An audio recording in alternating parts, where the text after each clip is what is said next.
be the greatest player in the history of the game.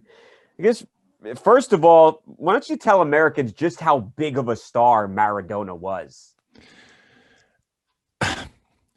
It's hard to put into words how big Diego Maradona was and continues to be.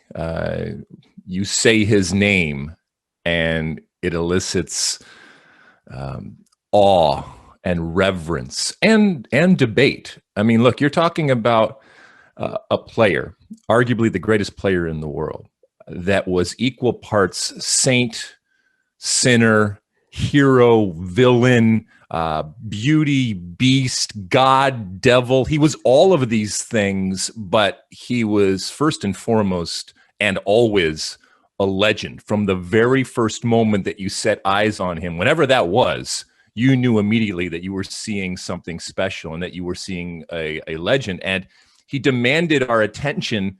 And let's be honest, he deserved it, because this was an artist. And along with all the pathos and the pain and the contradiction that we often see accompanying greatness and great artists. And ultimately for a kid like me growing up in the 70s and 80s in the suburbs of Detroit, he first came to me in the form of the 1986 World Cup, the first World Cup that I ever watched. And he was my first soccer star. Yeah. And he was unlike anything that I had ever seen. And you never forget your first. And he was as important to me as, at that point, the rock stars and the hockey stars that I had. And I had never seen that type of stardom and that rock stardom in the form of a soccer player, because, wow, just of the circumstances and where I was growing up. So this was, if it can mean so much to me as an American kid growing up in the 70s and 80s, just imagine what he meant to a world that, for the most part, is obsessed with the game. And this was, as I said, arguably the greatest player ever to play that game.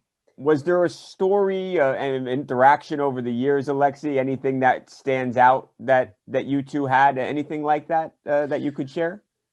Yeah, we met Diego Maradona many years ago in what would have been the summer of 1995 in Uruguay, where the Copa America big tournament was going on down there. And we, as the U.S. team, were actually playing in it. And we were playing against Argentina in this tournament. We ended up beating Argentina. And look, the aura of Diego Maradona was such that we're preparing for a game, and we already knew that he was in the building. That's reserved for massive types of stars, that their legend and their aura precedes them. And it's something that you can feel and sense and taste and smell, that this legend has entered the building, because, he wasn't playing anymore. No. And so after the game, we were fortunate enough to meet him, and he actually sought us out because we had beaten his beloved Argentina. And look, even though he loved Argentina, he recognized when something special had happened, and it warmed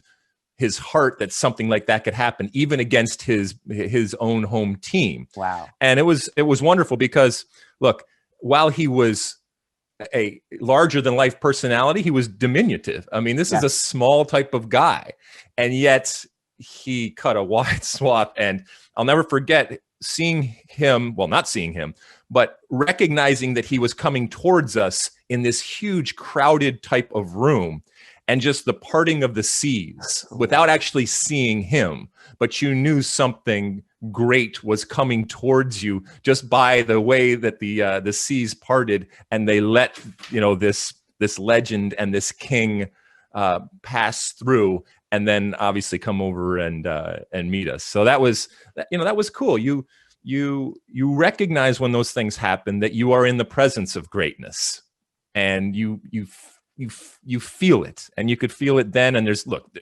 everybody that's been involved in soccer at any level, and certainly at the higher levels, at some point has a Diego Maradona story, either in person or the way that he impacted them in direct or indirect ways, in big and small ways. But that's how big the man was, and that's how big the legacy is.